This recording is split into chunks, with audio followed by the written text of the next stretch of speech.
We were doing Ariel and the Bad Guy over on ESPN, and Ariel dropped this one on me that Aljamain Sterling has called out Henry Cejudo.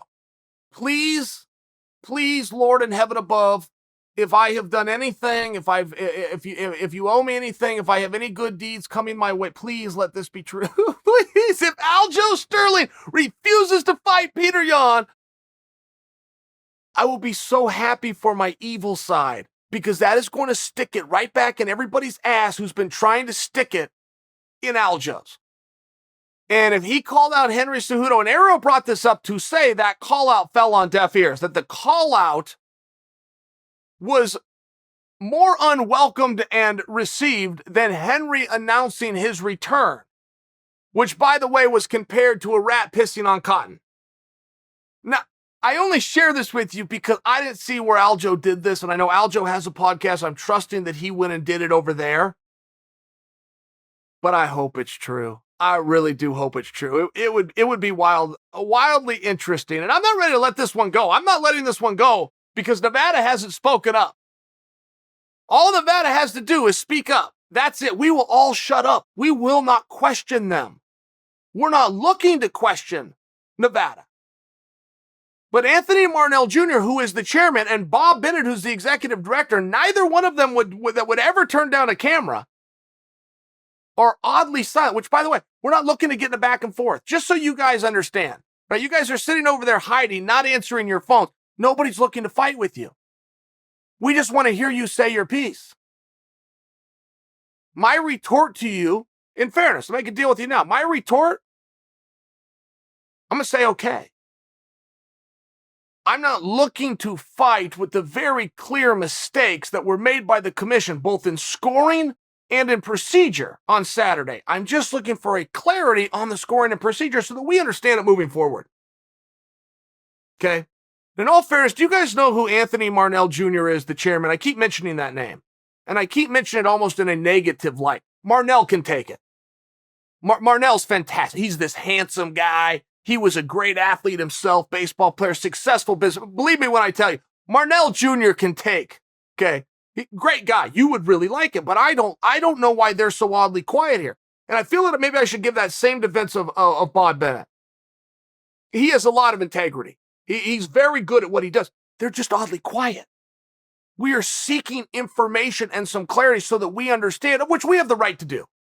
We fully have the right to do. And there are some tremendous inconsistencies.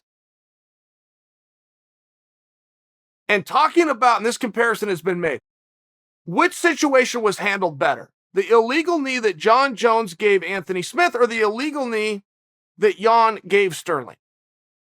I don't know that I have an opinion on that other than one of the consistencies was the mishandling of why we are asking the athlete what he wants to do.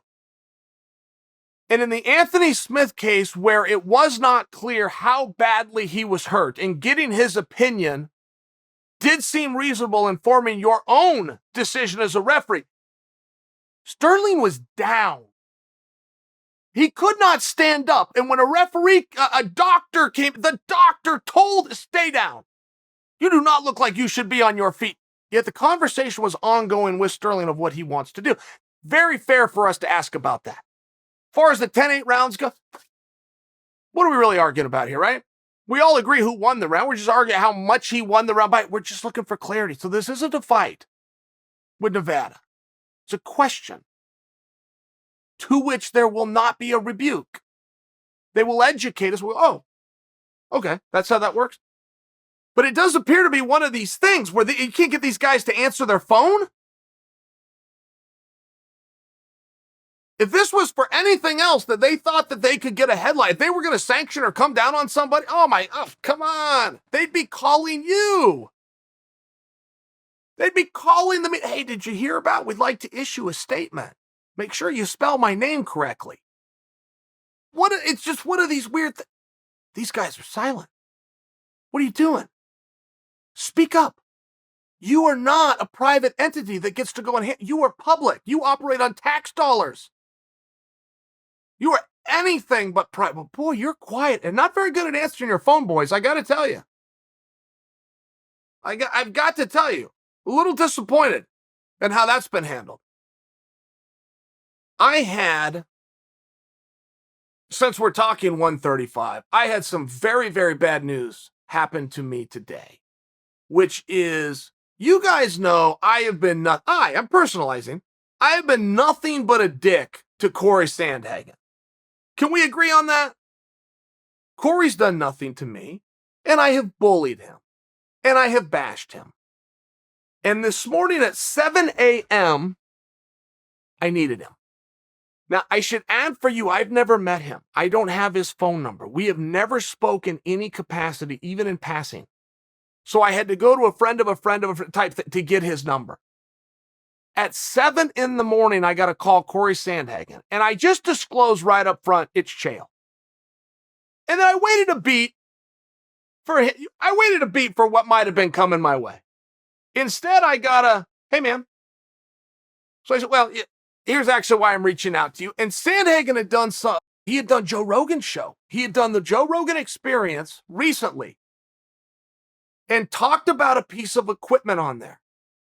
Joe Rogan goes online and buys the equipment right there live. Well, Century Martial Art, who sold the equipment, they sold out.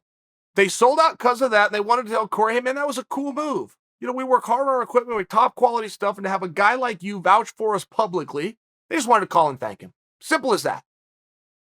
So they reached out to me to put him in touch with Santa, and I told him that. I said, can I share your number? It'll make me look good, like I can connect people. He said, absolutely. We got off the phone. That was the end of that. But I guess I got to disclose for you guys. Can it be a little hard for me to do the Sandhagen jokes anymore? I mean, right?